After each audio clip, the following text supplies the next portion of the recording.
Hello ಗೆಳೆಯರೆ, welcome to SSP Kannada channel. ಈ ಒಂದು ವಿಡಿಯೋದಲ್ಲಿ ಬಸ್ಸಿನ ಬಗ್ಗೆ 10 ಸಾಲಿನ ಪುಟ್ಟ ಪ್ರಬಂಧ ತಿಳಿತಾ ಹೋಗೋಣ. ಈ ಒಂದು 10 ಸಾಲಿನ ಪುಟ್ಟ ಪ್ರಬಂಧ ಅಂತ ಇಷ್ಟ ಆಯ್ತಾ? ಇಷ್ಟವಾದ್ರೆ ಒಂದು ಲೈಕ್ ನೀಡಿ. ಈ ಒಂದು ಲೈಕ್ ಅನೇಕ ವಿಡಿಯೋ ಪ್ರೋತ್ಸಾಹ ತುಂಬ ಸಿಗುತ್ತೆ. ಇನ್ನೊಬ್ರು ಶೇರ್ ಮಾಡಿ, ಇನ್ನೊಬ್ರು ಚಾನಲ್ ಸಾಧ್ಯ.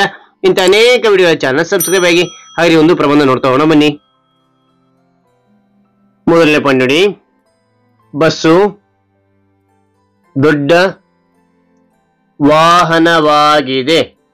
ಬಸ್ಸು ದೊಡ್ಡ ವಾಹನವಾಗಿದೆ. ಎರಡನೇ ಪಾಯಿಂಟ್, ಬಸ್ಸು ಸಾಮಾನ್ಯವಾಗಿ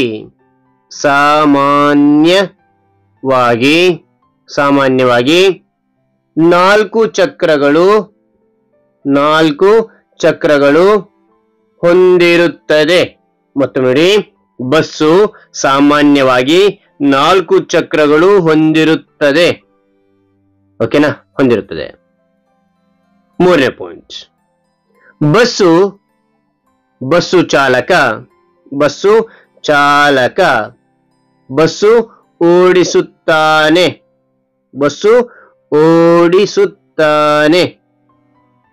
ಬಸ್ಸು ಚಾಲಕ ಬಸ್ಸು ಓಡಿಸುತ್ತಾನೆ.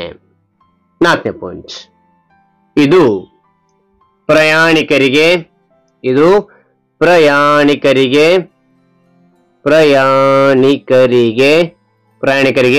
ಸಾಕಷ್ಟು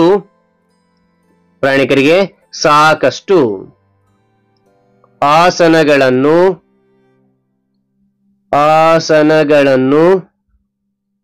ಹೊಂದಿದೆ. ಮತ್ತು ನೋಡಿ, ಇದು ಪ್ರಯಾಣಿಕರಿಗೆ ಸಾಕಷ್ಟು ಆಸನಗಳನ್ನು ಹೊಂದಿದೆ. ಅಂತ. ಐದನೇ ಪಾಯಿಂಟ್ ನೋಡಿ, ಬಸ್ಸಿನಲ್ಲಿ ಅನೇಕ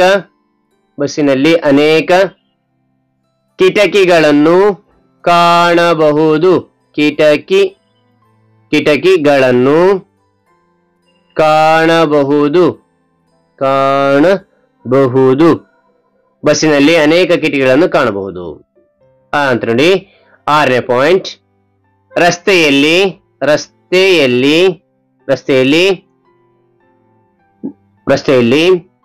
ವಿವಿಧ ಬಣ್ಣಗಳ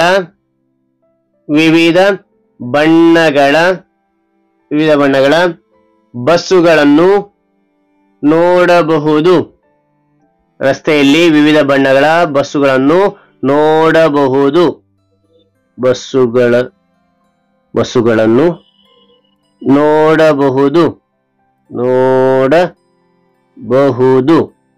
ನೋಡಬಹುದು. ಓಕೆನಾ? ಏಳನೇ ಪಾಯಿಂಟ್ ನೋಡಿ, ಬಸ್ಸುಗಳಲ್ಲಿ ಎರಡು ವಿಧ,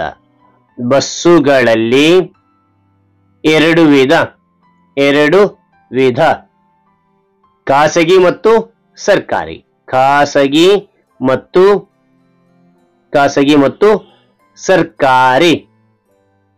ನೋಡಿ, ಬಸ್ಸುಗಳಲ್ಲಿ 2 ವಿಧ, ಖಾಸಗಿ ಮತ್ತು ಸರ್ಕಾರಿ. ಎಂಟನೇ ಪಾಯಿಂಟ್ ನೋಡಿ, ಬಸ್ಸು ಒಂದು ಸ್ಥಳದಿಂದ ಇನ್ನೊಂದು ಸ್ಥಳಕ್ಕೆ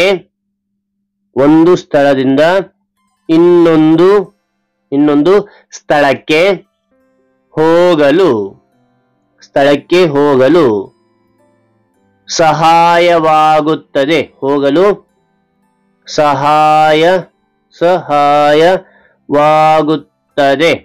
ಮತ್ತು ನೋಡಿ, ಬಸ್ಸು ಒಂದು ಸ್ಥಳದಿಂದ ಇನ್ನೊಂದು ಸ್ಥಳಕ್ಕೆ ಹೋಗಲು ಸಹಾಯವಾಗುತ್ತದೆ. 9ನೇ ಪಾಯಿಂಟ್, ಬಸ್ಸುಗಳು ಸಾರ್ವಜನಿಕ ಸಾರಿಗೆಯ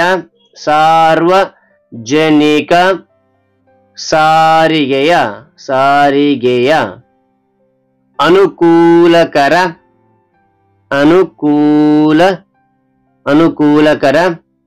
ಸಾಧನವಾಗಿದೆ. ಮತ್ತು ನೋಡಿ, ಬಸ್ಸುಗಳು ಸಾರ್ವಜನಿಕ ಸಾರಿಗೆಯ ಅನುಕೂಲಕರ ಸಾಧನವಾಗಿದೆ. 10ನೇ ಪಾಯಿಂಟ್, ಬಸ್ಸುಗಳು ಸಂಚಾರ ದಟ್ಟಣೆಯನ್ನು ಕಡಿಮೆ ಮಾಡಲು